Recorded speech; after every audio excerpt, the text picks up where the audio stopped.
from one side of the globe all the way to the other. If you like the game Gothic and hardcore RPGs, The Last Oricru is just for you.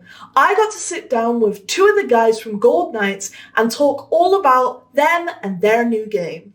Hello there guys, today I am joined by Gold Knights creative and game director Pavel Strnad and executive producer Vladimir Gerši to talk about their game, The Last Oricru.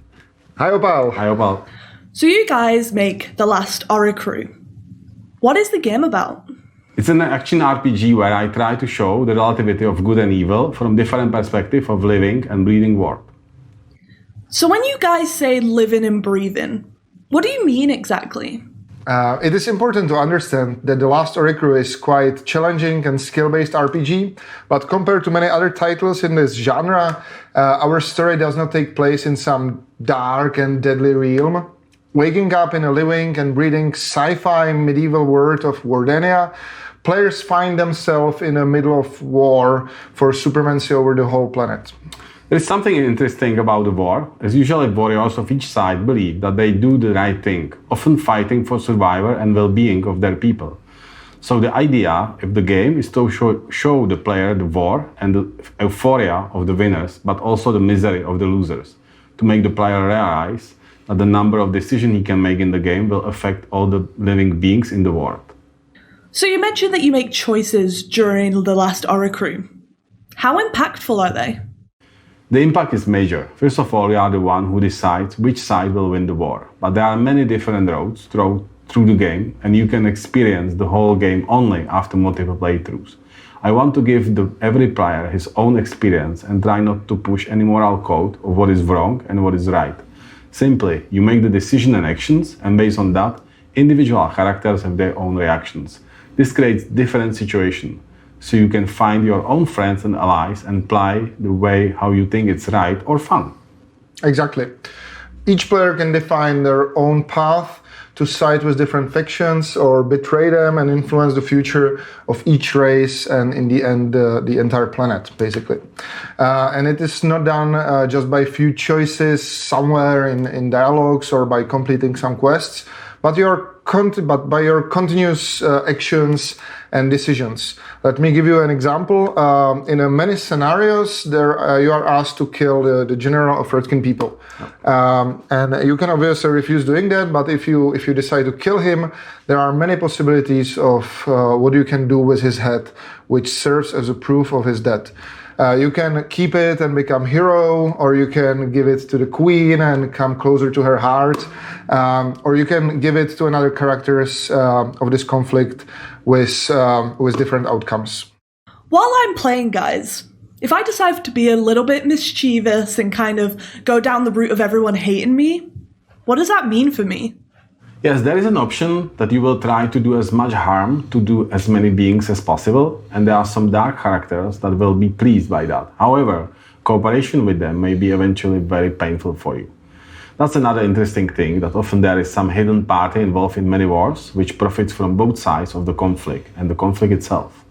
So that's a bit of the hidden part in the game, which you can play, but it will be a little bit difficult to play. So the game has co-op. Can a friend help me with the boss battles? Can we play the whole entire game together? How does this work?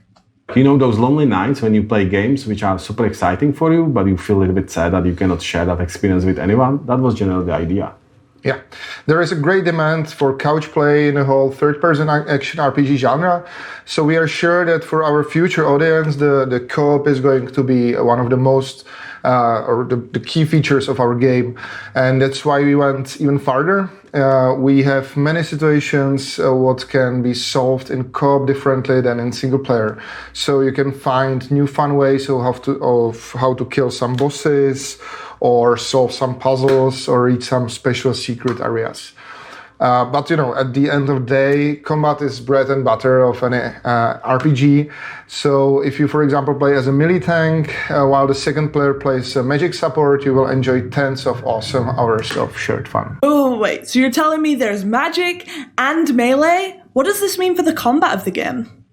Well, the combat is targeted at more experienced players. I'm very much on the wave of recent challenging RPGs that are based on the skills of the player, timing and stamina. We are trying to build some interesting magic mechanism in the game that would let you use some more than block and fast attack buttons.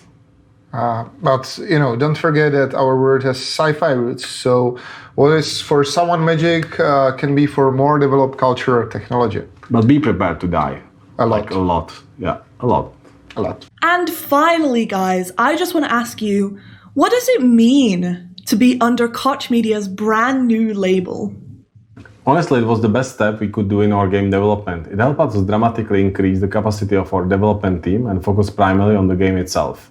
And yet, we still have the full creative control over the game, and all the feedback we are getting is really helping us to make a better game. So far, it was the best decision ever.